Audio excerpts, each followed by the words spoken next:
Hi there, Sitecore enthusiasts, and welcome to the next episode of Friday Sitecore Best Practices.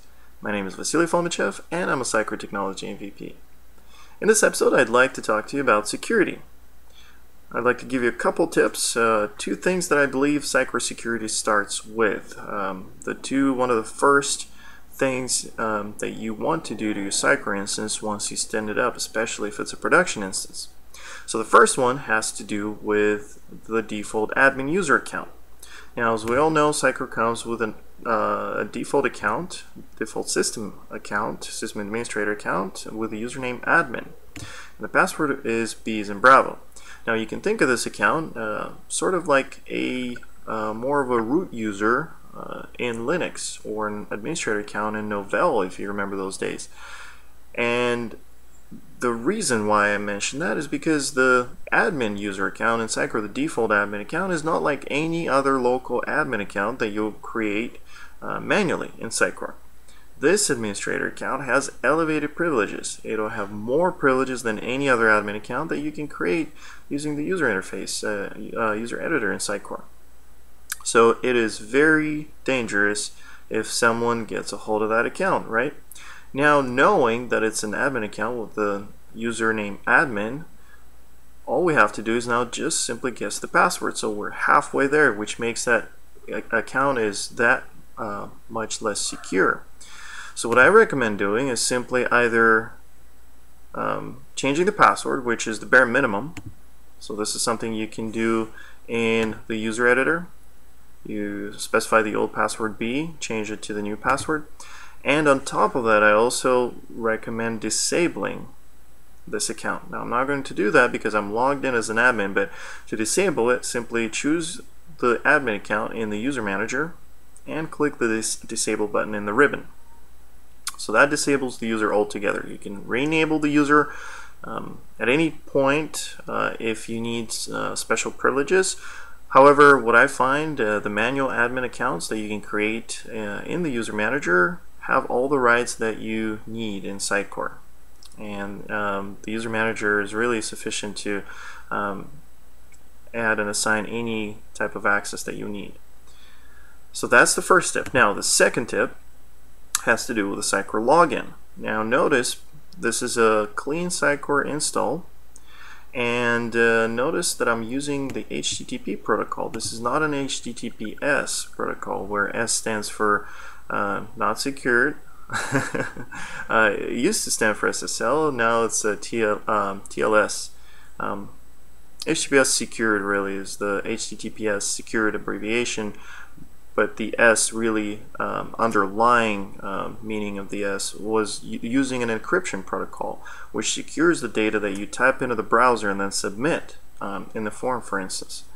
So all of your data that you submit to a website is secured, meaning it's encrypted, so it's turned into the unreadable hash of just a meaningless characters and signs, and then it's transferred over the wire to the server.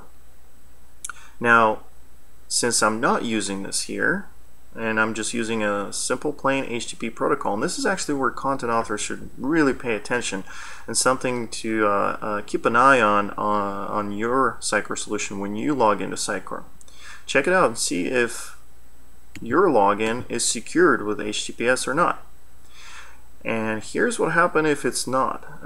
If it's not secured under the SSL or TSL, all of our data that we submit in any form on the website is transferred in clear text. That means my login here, admin B, will be transferred in clear text over the wire. Now, this is very dangerous because anyone on the network can simply capture your traffic to the website and simply look at it and see your username and password in plain sight. It is absolutely unsecured. Now, what I'll use for demonstration is a cool tool called Fiddler in a real-life scenario to capture networking traffic. An attacker would probably use a tool similar to Wireshark, but Fiddler will do just to demonstrate. So let's go ahead and log in. So admin B is our username. Here we are. Now I'm noticing there is a call that my web browser did to the login page to log me in. And if I look at the raw representation of the call, so this is the data that my browser sent to log me into Sitecore. Now this includes all sorts of information about the browser, the cookies that Sitecore saves on my local machine, the information related to Sitecore Analytics. But if I scroll all the way to the right, this is the section that I'm particularly interested in. As you can see, here we have, let me drag that up just in case. Here we have username equals admin and password equals B.